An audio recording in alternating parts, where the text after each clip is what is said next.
همه که به نکاح شرعی به همدیگر رسیدن زنا شد.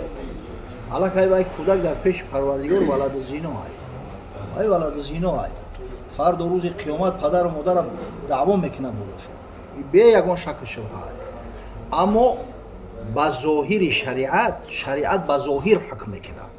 در شریعت مقصد که وقتی که ولی بعضی مسائل میآیند میگن همین دو جنبه داره، عند الله هست و عند شرع.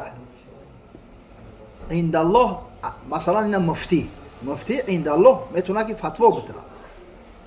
مثالش هم اگه دور نمیریم همین مثالای ساده تر بگیم چیزی که برای مردم مشهورتر است. یک شخص میگه انا طرف زنش میگه انگشتش برداشت و گفت زنک این همی قتلو این همی قتلو بعد دعوا را برداشت که گفت مقصد من این شیطان نیست، مقصد من این ایده تا عادتا همی طلاق همیتن با پشیمون میشوند. این خانواده فکر نمیکنن طلاق همیتن با روایت میکنن. دعوا را برداشت بگه مقصد من ایو نیستن، این ایو انا بعد میگه دعوا اگر پیش مفتی بروه امکان داره که مفتی عند الله حکمش کنه.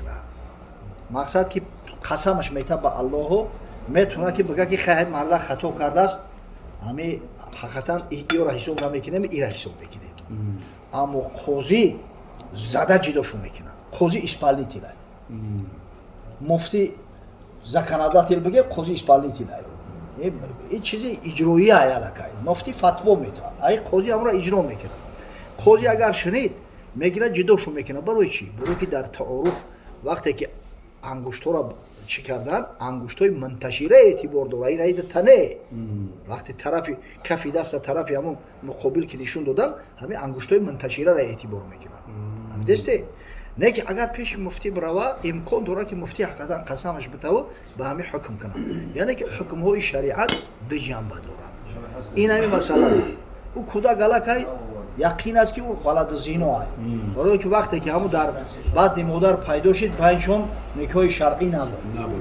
اما با ظاهر شریعت وقتی همین مردک که کودک همون شده است دعوا میکنه که این بچه ما است، نسبش به خودش نسبت میده و یا دیگه فرزندی فلانی میگه میراث میبره.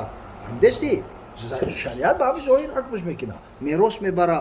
اگه ایو جنایت کردن اگر امید دارن که خداوند گناهشون ببخشه و خداوند نسبتشون مهربان باشه یک راه دارن. حقیقتا همون زن بگیره همون کودک تولد کنن نه سعی کنن که فرزند یک تربیت خوب بگیره، آدم خوب شود. بسیار این همین نقصانایی که در جامعه هم میشه و همین ولد زنا هست. همین گرگی و بزی و دزدی و خاک بلا و اکثرش حسابی همیون میشه. آن اگه مردی در کار که همین تربیت خوب بده پدروار تربیتش کنه انشالله اگر فرزندی خوب شد برای جامعه منفعت رسان شد امید است که خدای بزرگ او گناه و جنایت او را میبخشد. نه که اگر اون کودک را که یک جنایت شد کودک شد است با میروان به خاطر شرمندگی و خجالت مردم میگیرن ایرا قوز بالا قوز میگن جنایت بالای جنایت در بالای جنایت یا جنایت دیگه گویو خوش کرد برای گرفتارش با مورد نیستن. ولی مردم عادت دارن ولی روح در بدنش ندویده است بگیرمش. برای چی میگیری؟ خیلی کمتر دم بگیریم زنک دم بگیره خیلی معلومه ایده آقی زن کلون زنک دیگه خشی زایده نداره بگیریمش و میموردی همون تکیبت چند مدت وسایل من حمله استفاده میبردیم. کودک تولد شدگی علاقه وای کودک زی روح نیست، روح ولی در بدنش دمیدگی نیست، دیگه زنده ای کو و تو یا جسم زنده را به یگان عذر میگیری البته که نگور میشه. وقتی که روح در بدن دمید کسی به عذر میگیره بعد 4 ماهگی کودک گویا آدم زنده را کشته است، انسان کشتگی جنایت قاتل میگیره دیگه. بعد وای از راجو والله همین جوریشیدن خون با چی دلیل ما میگیم که طهارت میشه. اگر خون سیلان کنه حرکت کنه همین از یک مو به یک مو دیگه حرکت کنه علاقه طهارت میشه. دلیل مو چی است؟ در سنن دارقطنی روایت هست از رسول خدا صلی الله علیه و سلم حضرت گفت الوضوء من کل دم سائل طهارت واجب میشود از هر دمی سیلان کننده. اگر چنده که خودی دورق خدنی ایرا ضعیف گفته است نه که در مسند امام اعظم ابو حنیفه اومده است ایرا صحیحش گفته است هر وجه صورت همچنین حدیث اومده است در المستدرک علی صحیحین امام حکیم که پیغمبر خدا صلی الله علیه و سلم فرمود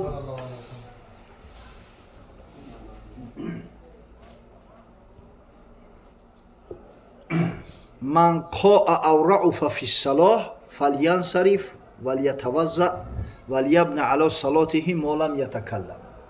هر کسی که در نماز بینیش خون میشود یا قیم میکنه، رعوفه خورشیدن بینی هایی این گب در برای خون رفته است ببینه، باید که از نماز خارج شود، طهارت کنه، برمیگرده میآید با قیمانده نماز میخونه به شرطی که گپ نزده باشه، گپی دنیا نگفته باشه.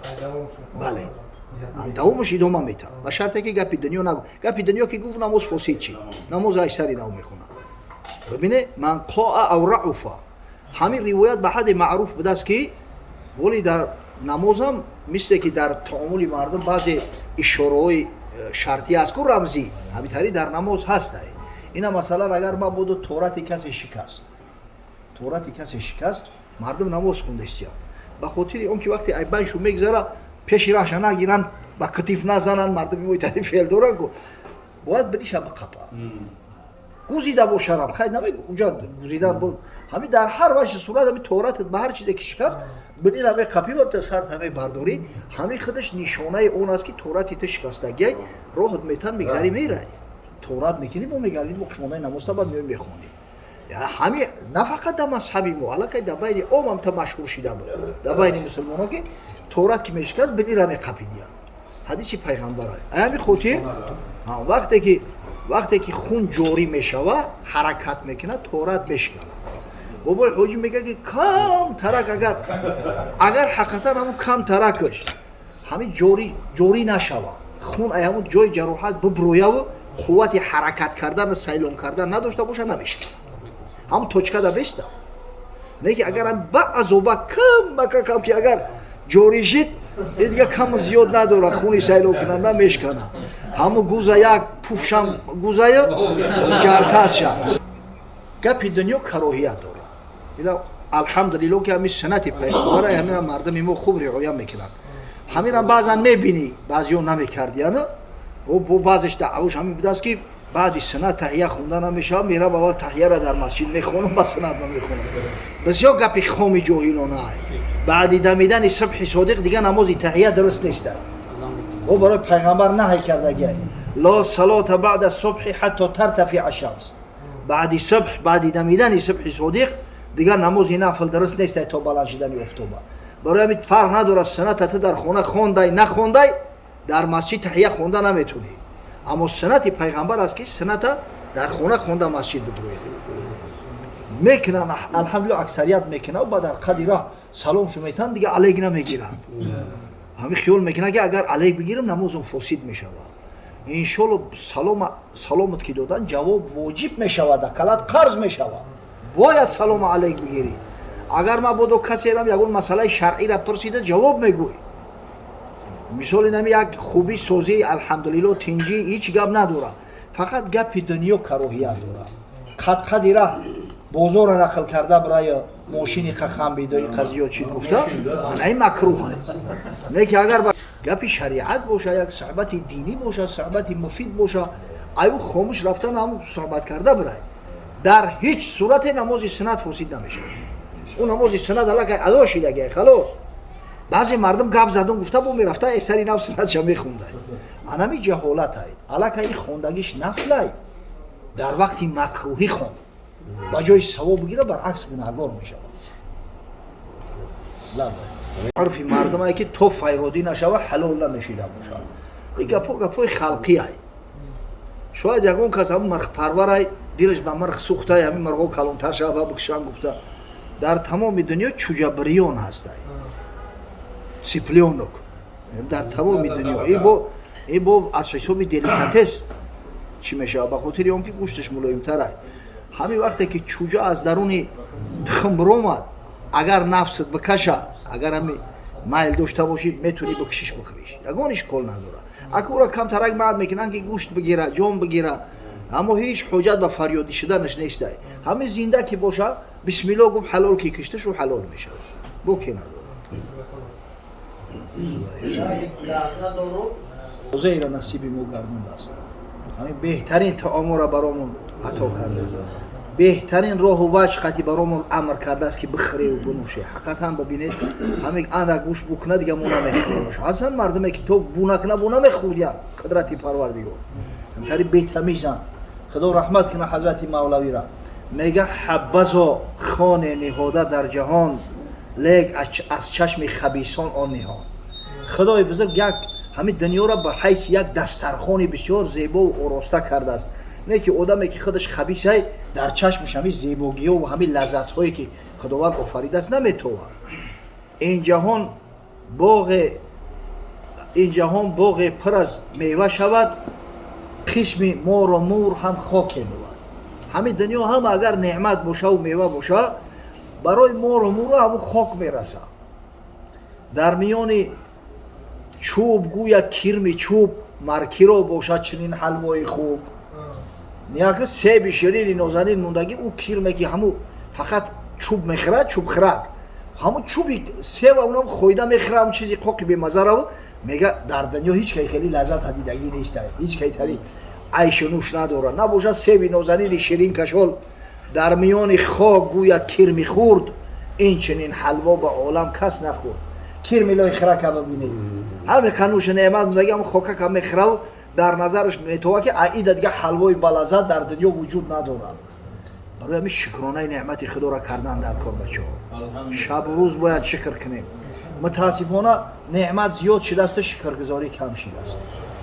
шукр кунем худои бузурге ки ҳамин чизоро баромон фароҳам овардаасту имконият додааст ки ҳамиёро истеъмол кунем қудрате дорад ки дар як лаҳза ҳамаи ҳамира бигирад ина нагирифташ як касалет мета ки ҳамита зор зор нигаҳ мекунӣ дастархонаву ҳичи хӯрда наметунӣ чикор мекунӣ худои бузург дӯст медорад вақте банда шукр кунад ҳамин шукр кардани бандара дӯст медоштааст парвардигор вале баъзе ҳолатҳое мешавад ки мегӯем чӣ ба иққад дуо мекунем дуомон иҷобат намешавад ягон проблемаак агар омад ба мегӯем ки ҳамин қад дуо мекунем худованд иҷобаташ накардештай ака шартҳои қабули дуо хеле зиёдтай дар ин бора суҳбатҳоам зиёд кардагием ҳамин як чизакша таъкид кунам ки баъзан ҳамун дуо иҷобат нашудан ба фоидаву манфаати бандаҳай ба зиёнаш нестай ҳамин мехоҳӣ ки зудтар корот бироя хосияти банда ҳамин мушкилаш осон шуд ҳамаро дига фаромӯш мекунад вай қафои ҳамин дунёш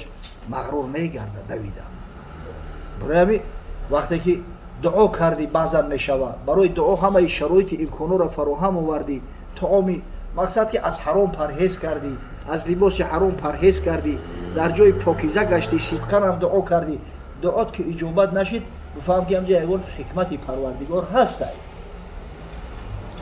ҳазрати мавлавӣ мега ки бас малоик бо худо ноланд зор ки муҷиби ҳар дуо эй мустаҷор мандаи муъмин тазарруъ мекунад ӯ намедонад ба ҷусту мустанад малоикҳо мега баъзан дар пеши парвардигор шикоят мекардиянд ки парвардигоро о ҳамин муъмин бандаи ҳақиқии тай ғайри ту дига ба касе руҷӯъ намекунад ҳар чи талаб мекунад фақат аз ту талаб мекунад о зеро муъминонро пешвошу муҳаммад саллаллоҳу алайҳи васалам таъкид кардааст ҳазрати абдуллоҳ ибни аббоса гуфт изо саалта фасъалиллоҳ ва иза стаъанта фастаъин биллоҳ агар чизе мехоҳӣ чизе талаб мекунӣ аз худо талаб кун кӯмакам ки мехоҳӣ фақат рӯи ниёз ба сӯи парвардигор биёра ай худо кӯмак талаб кун ту ато бегонагонро медиҳӣ аз ту дорад орзу ҳар муштаҳӣ худоё мега охи ту муроди инами бегонаҳоро ҳосил мекунӣ мушрикҳоро кофирҳоро ин қадар дунёшу додай ин қадар зинати дунёро барош фароҳам овардай оҳам бечорак аз мусулмононам эҳтиёҷ доранд гуфт ин таъхир на аз хории уст айни таъхири ато ёрии уст худованди мутаол дар ҷавоб мегуфтааст ҳамин таъхири ато ки дара ҳоҷат шана мебиророн ҳамин ба хотири кӯмак ёриам бандамай ҳоҷат овардаш зи ғафлат сӯи ман он кашидаш мукашон бар кӯи ман ҳама ҳоҷат буд ки има чит омадасту худо мега оби дидаш ҷорӣ мешавад. Бибин чун барорам ҳоҷаташ ӯ воравад, ҳам дар он бозича мустағриқ шавад. ҳозир агар ҳами ҳоҷатша бурорам хунобод ҳам қамасте мешавад. ин дунё ҳами хел я часпаке дора я зарқ барқе дора ки ҳами ба худаш майлеш мекунад ки бо намозам тарк мекунад, худорам дига фаромӯш мекунад. дар сурате ки худои бузург моро муваққатиҷа халқ кардааст ку барои ибодаташ, барои мо ва шуморо ҷаннатера офаридааст ки охир ҳеҷ вақт раҳматаш интиҳо надора, ҳеҷ вақт ғинош фақр надора, охир саломатиш беморӣ надора, ҳаёташ марг надора, ҷовидонӣ анамо арӯси нозанина барот ҳадя мекунад. худовандам мехоҳад ки мо ҳамуҷа бирем. охир улаика ҳумул ворисун, муъминои ҳақиқӣ ворис ҳастанд. аллазина ярисуна алфирдаус ҳум фиҳа холидун. ино фирдавса ба мерос мебаранд, дар фирдавс ҷовидони зиндагӣ мекунанд. ҳазрати худовандӣ мега агар ҳоҷатша бурорам бо ба ҳамин дунё мустағриқ мешававу фаромӯш мекуна моро. хуш ҳаме ояд маро овози ӯ, он худоё гуфтану он сози ӯ. ҳазрати худовандӣ мега ман дӯст медору вақте банда ба оби дида э худоҷон бигӯ, аз ман талаб куна, ба сӯи ман руҷӯъ куна. тӯтиёну булбулонро аз писанд аз хушовозӣ қафас дар мекунад. ҳамин тӯтиву булбула барои овози ширину хушрӯш дар қафас мегиранд. зоғрову чуғзро андар қафас кай кунанд? ин худ наёмад дар қиссас. дар ҷо дидае ки аз зоға ё ки як бума бигиранд дар қафас бидозанд, ай рангаш безоранд. баъд ҳазрат ҷамъбаст мекунад ки номуродии муъминон аз неку баъд ту яқин медон ки баҳри ин буд. яке аз ҳикматош ҳамин аст. барои ҳамин бояд мо шумо шукргузор бошем. ва охиру даъвона ан алҳамдулиллаҳи раббил аламин. дар вақт ҳоли китоборо агар бибинем, амо дар миёни мардами мо бисёр мутаорраф хутбаи никоҳи бухорои шариф аст. то ҳозира ака ин муллои ҳозиразамон ба фикри ман хутбарам аксариятш намедонад. мегӯям муллои пешина ҳифз мекардан амира дар ҳофизашу ҳастай. баъзеш ҳатто андеша накарда унамо 300 тангаи бухорияту зар ки маҳри мисли он аст ҳамонро мегӯянд. ита фикр намекунанд ки ӯ 300 тангаи бухорияту зар охир ба пули имрӯза чанд сад ҳазор доллар мешавад ба фикро. айҷо қа пула меёб ё ҳамуша мегӯянд. ҳатто мана мақсад ки ҳамун дар ҳамун хутбае ки дар бухорои шариф буд миқдораш муайян шидагӣ буд, миқдори маҳра мегуфтанд. дар китобҳои фиқҳӣ омадааст ки муайян кардани миқдори маҳр дар вақти хутба ҳоҷат нестад. номи хутба агар дар хутба номи ҳамун маҳрам нагӯянд, ҳеҷ номшам набаранд, дар зимаи мард маҳри занак фарз аст, ҳатман метавад. не ки номша гирифтан ки анаи маҳр ҳамин шарт нестад. не ки агар дар ҳамун хутба касе ҳифз карда боша, дар ҳамун хутбаи арабиш ҳамин омадагӣ аст ки маҳр ба ҳамун мувофиқи урфу одату ҳамун чизе ки дар байни мардум мутаорраф аст ба ҳамун миқдор дода мешавад.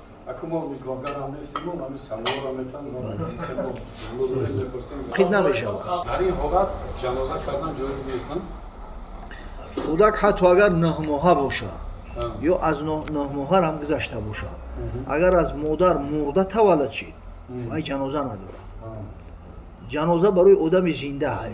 бале. дар ин ҳолат азбас ки зируҳ ай як номи исломӣ мегузоранаш. мегиранд дар ягон латак мепечонанашу, азбас ки фарзанди одам ай ба ҳар ҳол.